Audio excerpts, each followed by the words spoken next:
Welcome into the roundtable. I am Brad Wakai. That is Tyson Gentry.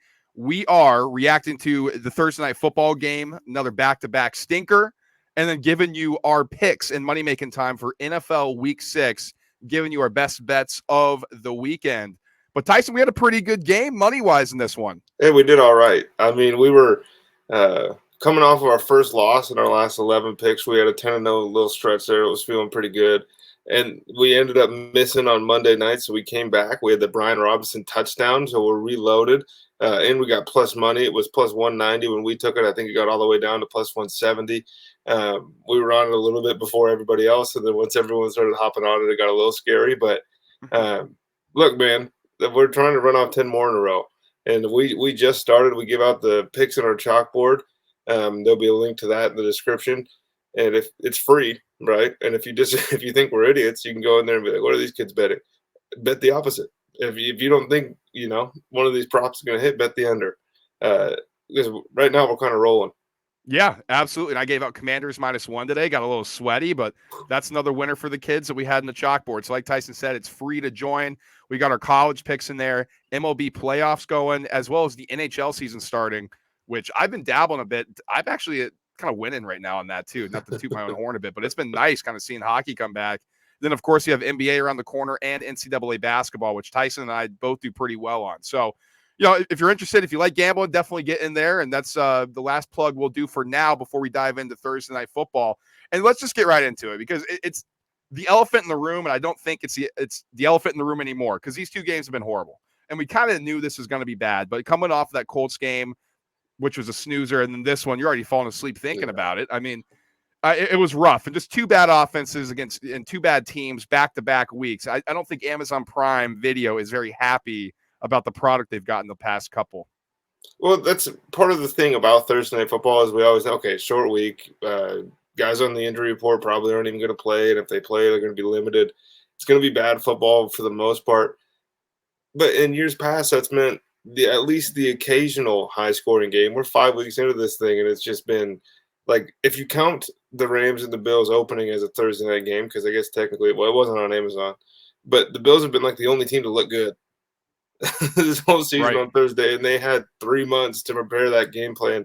I think Amazon knew what they were getting into, but the NFL as a whole has got to be pissed off. And next week, not for nothing, we got Kyler Murray and the Cardinals, but the new Call of Duty drops, so I don't know if he's going to be focused.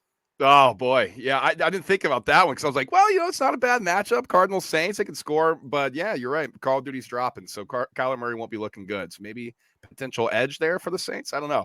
That's early look ahead, but we got our picks coming out later for Week 6. So that's just like an overview on Thursday Night Football. It's been bad, it's been sloppy, but the Commanders do get it done, right? They survive, and in this league, man, and in the NFL, especially when the parity and everybody's so close together now, a win's a win. And I think now more than ever, as they win 12-7 in an ugly fashion with the goal line stand at the end of the game.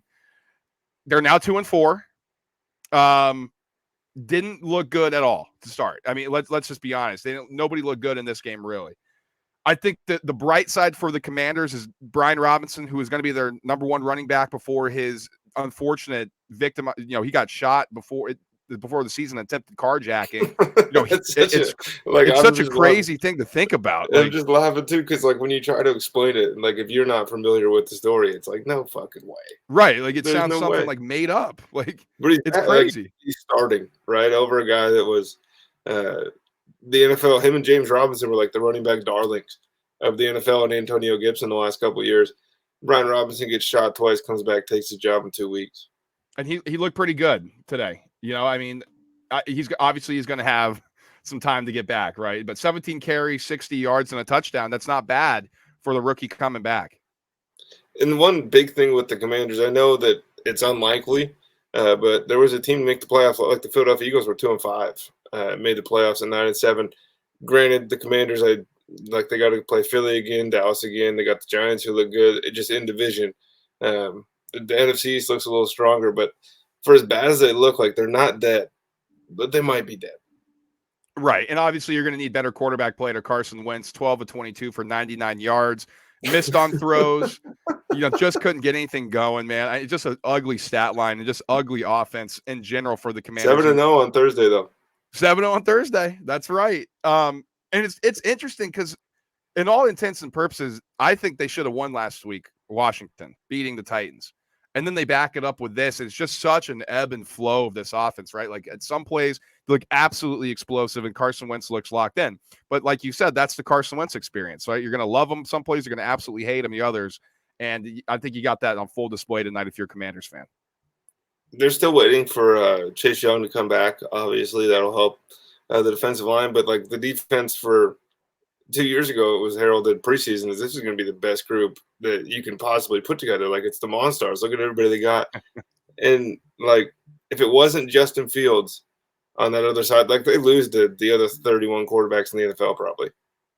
The other 31 offenses. Like there's a pretty good chance that they just played maybe the worst offense in the league on a short week with limited time to prepare.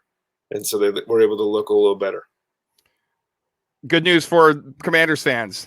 They're home against the Packers next week, then at Colts, home Vikings, so and then at Eagles again. So gauntlet of a 4-game stretch, but if they can figure it out, like you said, Tyson, we are still early in the season, right? I mean, we got 11 more weeks of this thing, so somebody can get hot. I'm not sure if they can necessarily do it, but this is a good start going 2-4 instead of falling to 1-5 here. Let's talk about the Bears, right? They come up short. Justin Fields, if you look at the box score, 14-27, 190, a touchdown, a pick, also 88 yards on the ground. I thought, at times there was some growth, but he's just still very, very inaccurate. And I know what people are going to say on the last drive, him driving down and getting them right there, and they probably should have scored on the goal line with 4 plays. But at the end of the day, isn't that on your quarterback on the 5-yard line to get that into the end zone? There was a handful of really good plays that he made, but almost all of them were him basically bailing out of the pocket pretty quick, and either being able to find somebody, a Darnell Mooney standing 5-6 yards by themselves, or taking off and running, and he's really good at that. But he's a poor thrower of the football, and that just hasn't changed from a year ago. We've seen it with quarterbacks where they can take a leap pretty quickly, but in years past, this is like a 3-4 year process to change the mechanics, all this stuff. It doesn't look like he's even really at like an NFL starting quarterback level. It's just the draft capital paired with the fact that the Bears aren't really expecting to go anywhere. It's a new GM, new head coach. At a certain point, like his leash is shorter than just about it. What was he, 11 in the 10 in the draft? 10, I think. Yeah, I think you're right. Something like that. But he's got a shorter leash than even a guy like Mac Jones has right now in New England. Well, for sure. I think because when you think about it, right, this isn't the coach who drafted him. This isn't the GM who drafted him. And I was just comparing draft positions as I was just trying to think in my head. Oh, yeah. But I think, and even like, what do you mean, man? Like Justin Fields is so much better than Mac Jones. It's like, sure. I mean, you can think that, right? If that's what your thought process talent wise, I don't think anybody would argue that. But the reality in the NFL is, if you didn't get drafted by this regime and this coaching staff, like you said, your leash is a lot shorter, and they're going to be looking to move on and get their guy, quote unquote, in there. And maybe Justin Fields doesn't fit what Eberflus is doing, right? Like, I know they're kind of running like a triple option look, and they're not letting him throw the rock. Which I want to say too to people, that's not the preferred style of offense of any professional level head coach, offensive coordinator, or quarterbacks coach, whoever.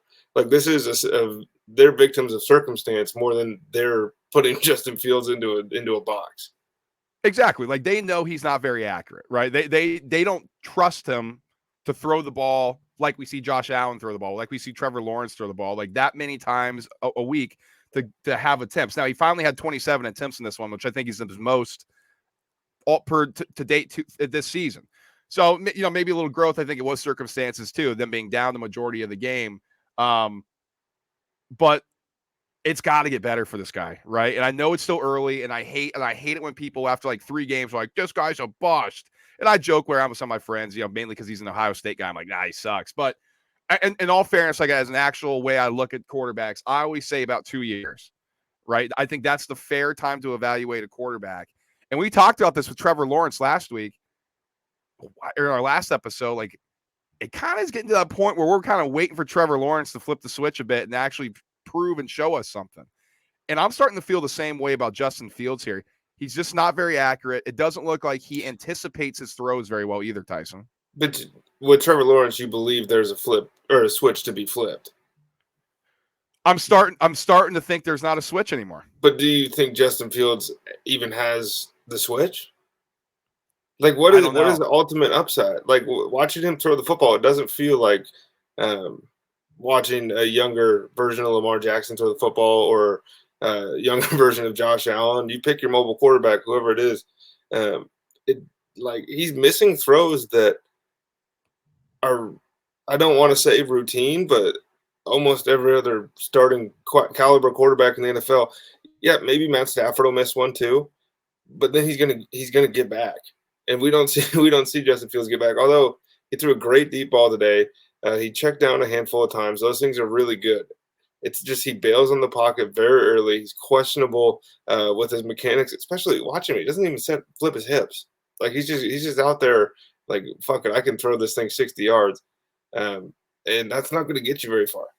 No, and that's great if you're Patrick Mahomes or Aaron Rodgers, but that's the reason why there's only one Patrick Mahomes and Aaron Rodgers, right? Like if you're not accurate to start, you need to fall back on your mechanics. And I think that's where the question marks around Justin Fields are. Like, how mechanically sound is he? Is he going to work on his mechanics? And that's the thing about these young quarterbacks, right? That when you come into the NFL, that you need to improve on. Like Jalen Hurts, right? Was super inaccurate, was a run first guy when his first read fell through.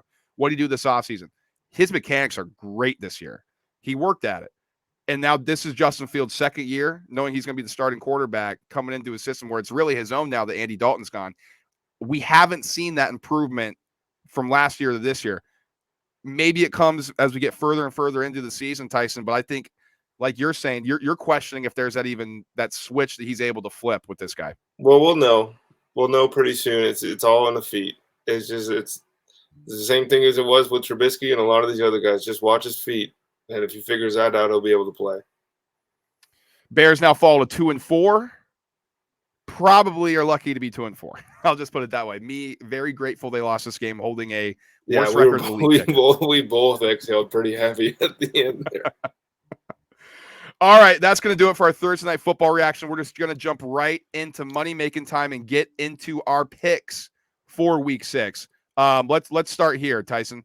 Bucks minus 8.5 on the road at the Steelers. This is coming off a non-cover for the Bucks and an absolute drubbing that the Steelers took to the hand of the Bucks. Are you going to play anything here?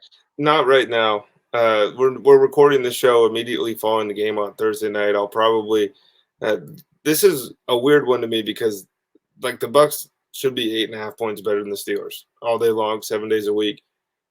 I don't really know what the hell's going on in Tampa still. It's been 5 weeks of me trying to figure out which version of this team's going to show up.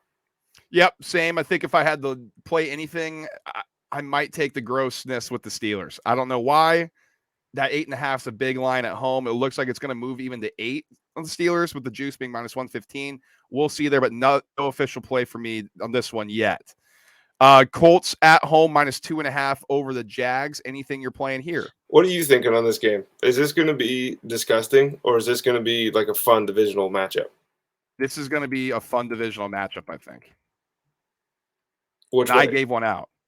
Yeah, on the chalkboard. I already gave it out at minus 1.5. I'm taking Colts minus 2.5 here. I'm going to take anything under a field goal here. I like the Colts in their revenge spot. Now, they're bad down in Jacksonville, right? We know that. It's a house of horrors for the Colts. It's a house of horrors for the Jags when they go up to Indy. This time they have It's been a house of horrors for the Jags just about everywhere they've been for a long time. That's a good point. Especially on the road. I mean, my God. Alec Pierce is back. Michael Pittman's back in this game. And it looks like Jonathan Taylor might play. The Jags are going to have to face a Colts team with actual receivers who can catch the ball. Colts coming off a 10-day layoff. Frank Reich has 10 days to prepare. Hasn't looked like a great coach this year. I'm going to back him in this week. I like Colts. Anything under a field goal, I'm going to take the minus 2.5 in this one. Ladies and gentlemen, Alec Pierce was one of our props that hit. We love him. And now he's the first person out of Brad's mouth when he thinks of the Colts offense. He went before Michael Pittman and Jonathan. Are you playing anything here? Gross with me? I don't think so. This is going to be another one where I'm going to be monitoring the Jonathan Taylor situation, monitoring the Naheem Hines situation before game time because that Colts offense, without being able to run the ball, just was so bad. Next one that's interesting on the board here, Bengals 1.5-point road favorites at New Orleans. Bengals lost a very close game against the Ravens. Saints won in a shootout coming back from London over the Seahawks, and they covered their number. Anything you're playing here? I got Bengals -1.5. I think that we're seeing them fight themselves, basically. Continuing series of get back games or get right games that we think for the Bengals that they end up messing up. I think T. Higgins is out again, but I don't know how much that really is going to matter. I expect Joe Burrow to be able to kind of do a lot more things in the middle of the field. Well, we'll see if that is actually the way it goes. I think there's a lot of Tyler Boyd love that could be had this game, a lot of Hayden Hurst stuff over the middle that they could exploit. Have to protect him against Cam Jordan and those guys, but the reality of the situation is the Saints defense isn't as good as people thought it was going to be.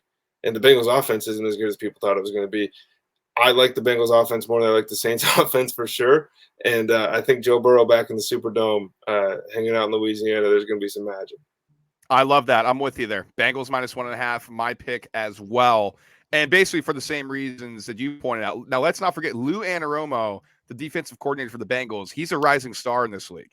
He is really good at adjustments. He's not going to get shredded up by Taysom Hill the way that horrible Seahawks defense did last week. Jameis is back, I believe. Jameis also has a broken back still.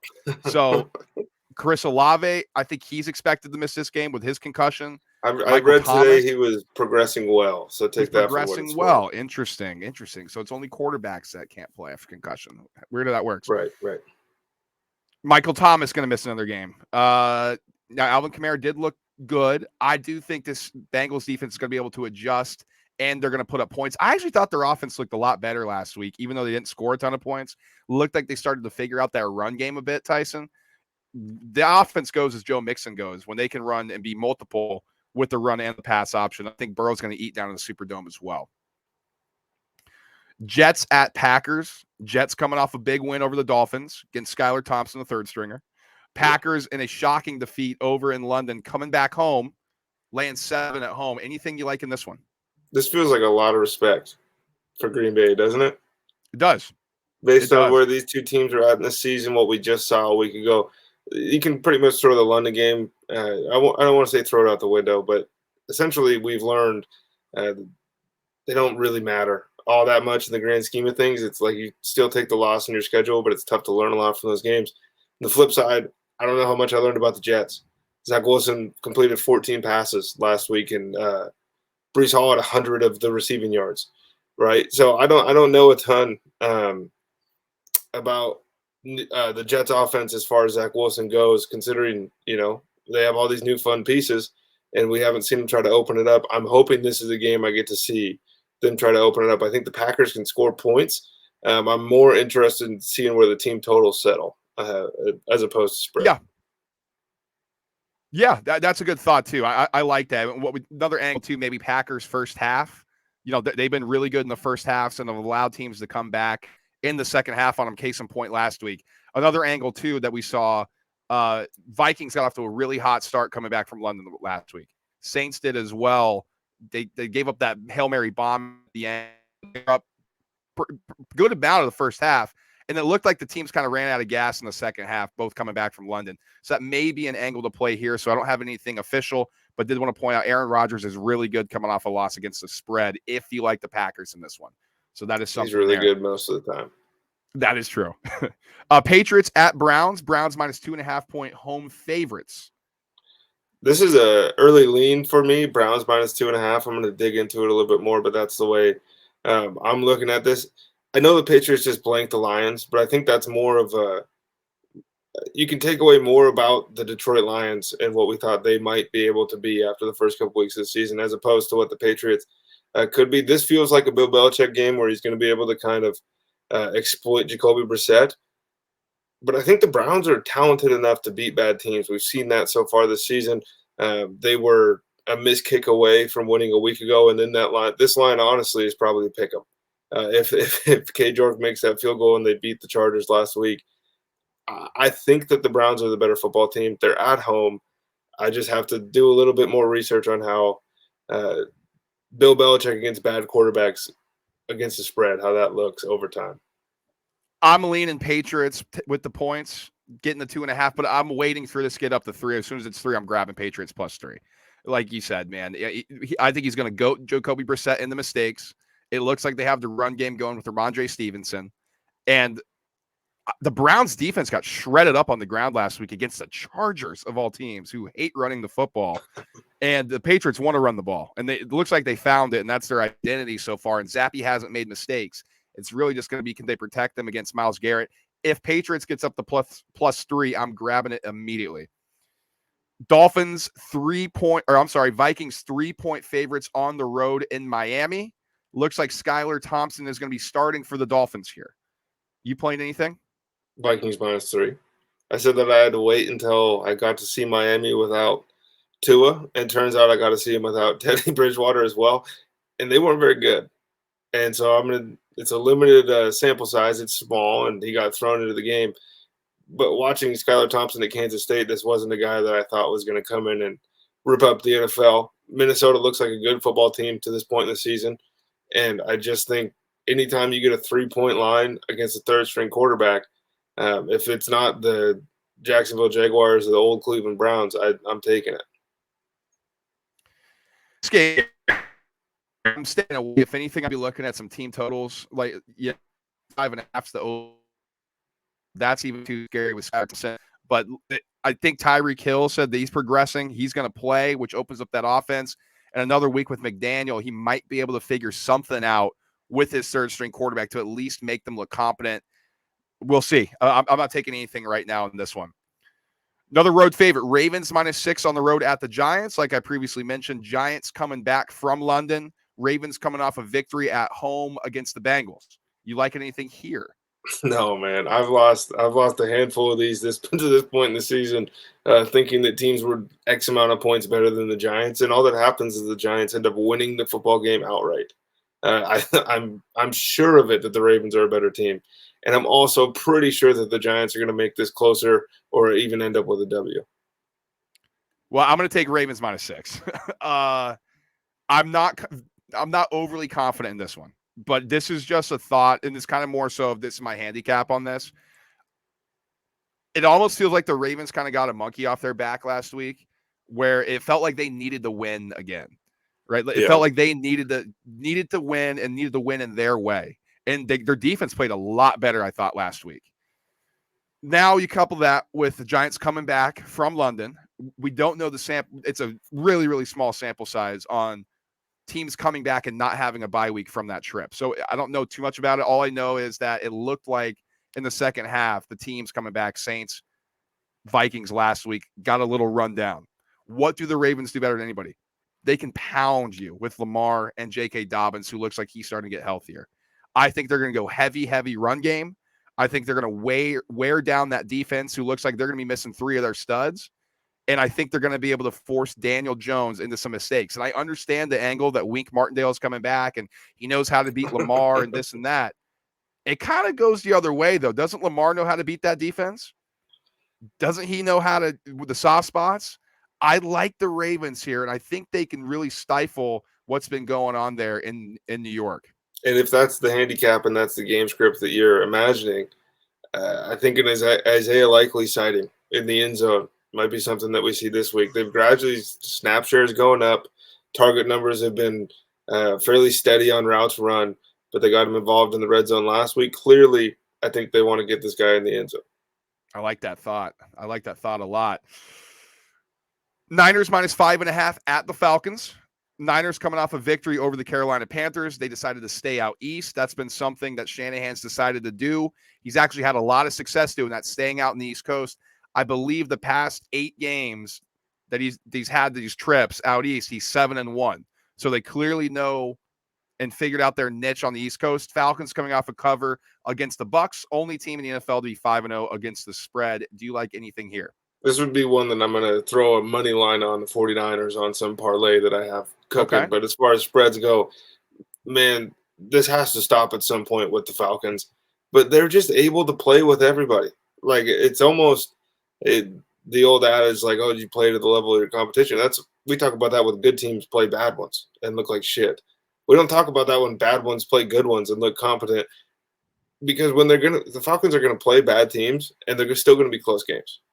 49ers aren't a bad team. They're better than the Falcons pretty much head to toe. One thing that I am interested in is how the running back work gets allocated this week in San Francisco if Tyrion Davis-Price plays, the third-round draft pick out of LSU. But this is a money line play for me, man. But these Falcons, 5-0, you said it.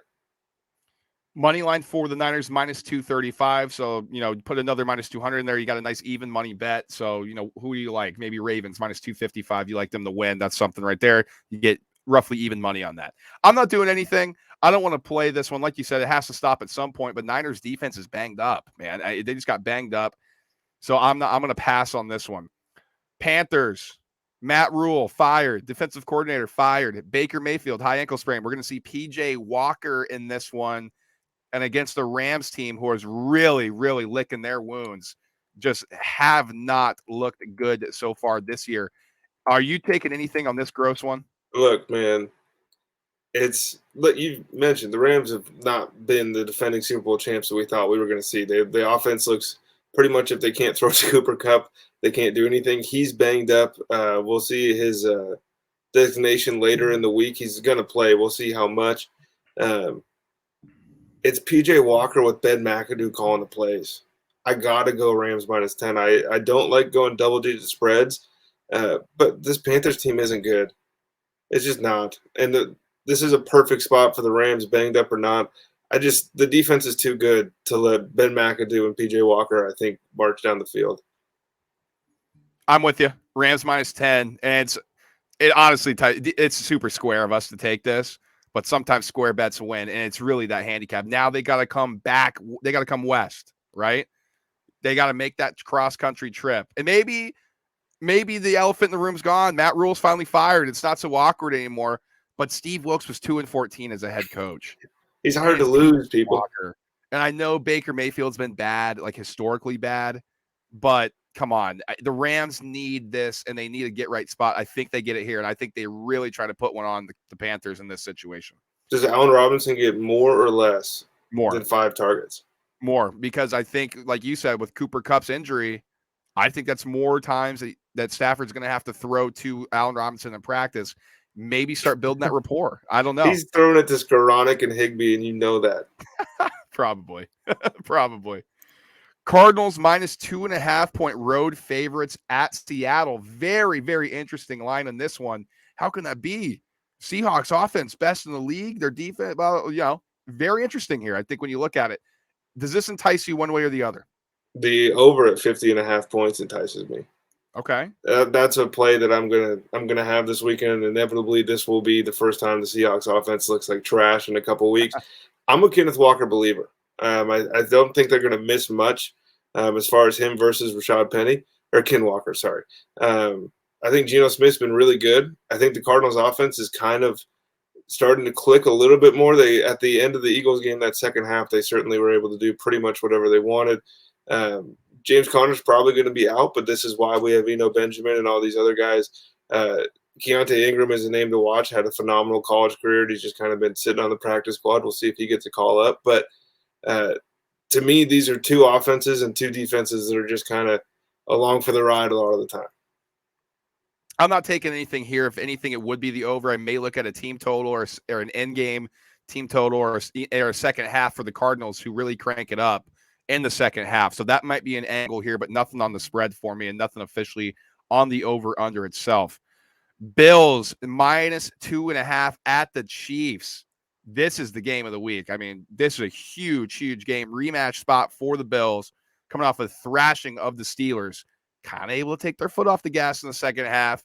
Meanwhile, the Chiefs were in a dogfight last week against the Raiders, didn't cover the number, exuded a ton of energy, but are home and do get up for these big moments. Are you doing anything in this one?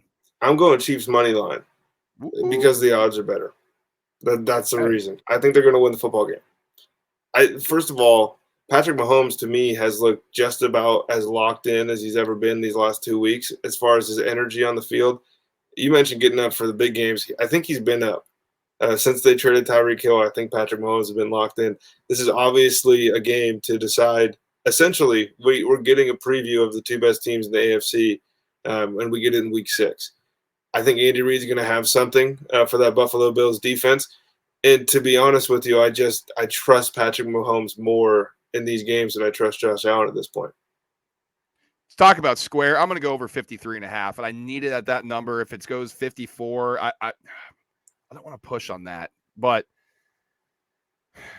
listen, I mean, these offenses can score, and that too high shell is not affecting Mahomes the way it did last year, and it's certainly not affecting this Bills offense. Like, they figured out a way to solve this, and both these quarterbacks are kind of the blueprint on how to beat this cover 2 shell now.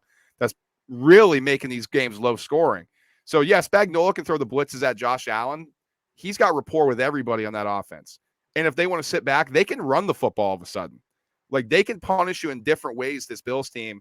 And I think you're right. Andy Reid's got something for this Bills defense, especially with the secondary that's still a little banged up. Now, Trey White starting to trend in that direction, but I don't think he's going to be available for this one.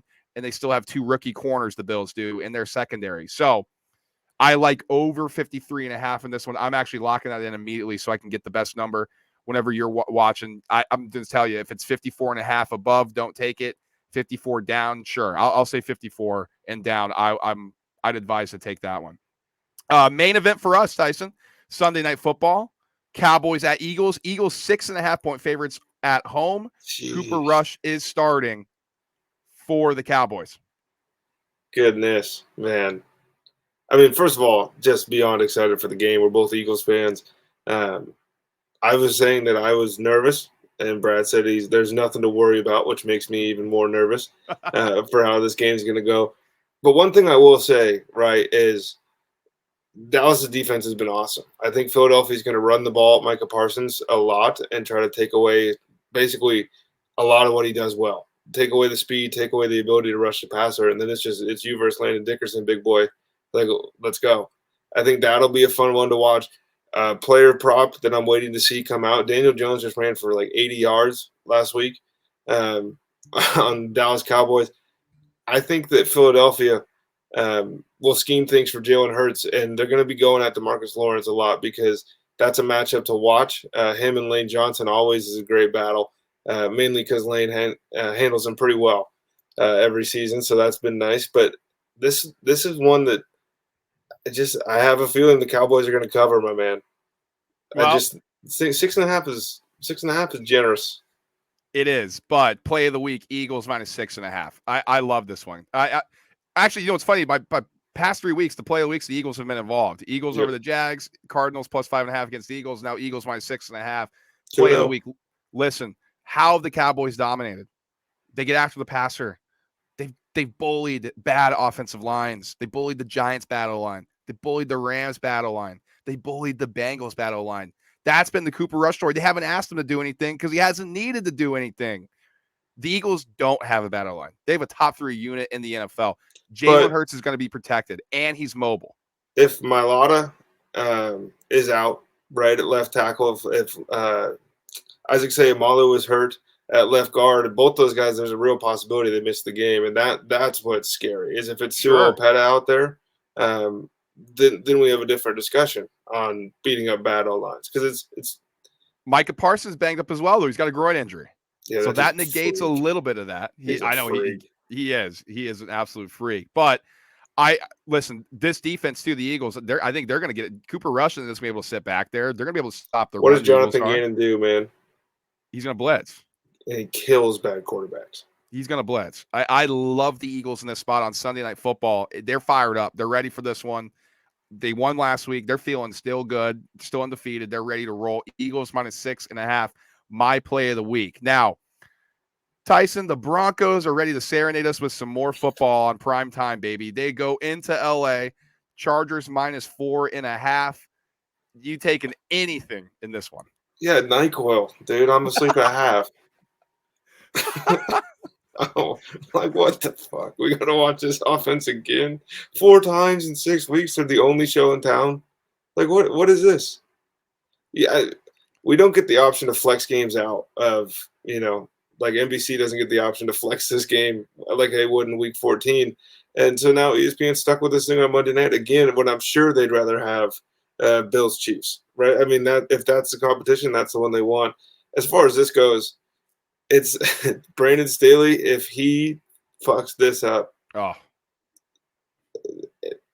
it's what a 180 in 6 weeks, if the Chargers lose this game, he goes from preseason coach of the year, everybody's all over him, to, man, I don't know how long this guy's going to keep the job. It's crazy. It really is crazy. And that's what happens when you're a dumbass. You know, people are sick of dumbasses at times. And, well, Brandon Staley's been an idiot so far. I'm not doing anything so far here. You know what's crazy, Tyson? I'm leaning Broncos as the dogs, which is so disgusting. But they play close games all the time, so you're giving me points. I don't know. That's so do the Chargers. That's I know, true. I know. I can't figure it out right now. The Broncos' pass defense is really good. We'll see what happens with Keenan Allen. Austin Eckler's been out of this world for the last 2 weeks. The dude's been in the end zone more times than anybody over a 2-week stretch. Gerald Everett's good, right? But I know. What the hell are we talking about? I know. Well, you know what? That's a Monday us problem. How about that? Exactly. We'll end it on that. So that is money making time for week 6 in the NFL. Like Tyson said, join our chalkboard, link in our bio if you're watching on YouTube. It's also in our Spotify and Apple link as well. So make sure to check that. Literally, it's an app, free to join, free to download. Let's have some fun on there. We've been dicking around a little bit, just chatting. We're going to open up a huge chat, just going to have a good time. Sharing bets, sharing like different football stuff. So make sure to join that. Comment as well. If you're watching us on YouTube, ask us some questions. We will answer them for you. Same on Spotify and Apple. If you ask us a question, we'll answer it on the show, and make sure to rate us 5 stars as well. Follow our social medias. Instagram is @_ the roundtable pod _ TikTok is the same. And our Twitter @TRT_pod. So make sure to follow us there as we are posting more and more bets, as we got more and more sports coming out besides just football. As we got NBA around the corner. Are we 7 days away from the NBA? We're 4 days away. Is it 7 days till the Suns opener, I think? Oh, my goodness, man. Yep. And Russell Westbrook, do you think he's already been told he's being traded? Or like, what do you – I guess we can talk about that on the NBA podcast. Yeah, I don't know. I don't know about that guy. But, yeah, I think we're going to have a good weekend this week, Tyson. What do you think? I mean, I think that every Thursday. And I always have a good weekend. Exactly. So make sure to get in that chalkboard. Last shameless plug on that. We are rolling. We'll be back with our primetime prop on this Sunday night. So get in, low entry point, and it's fun to kind of build up those winnings. Until we talk to you next time, guys. Peace.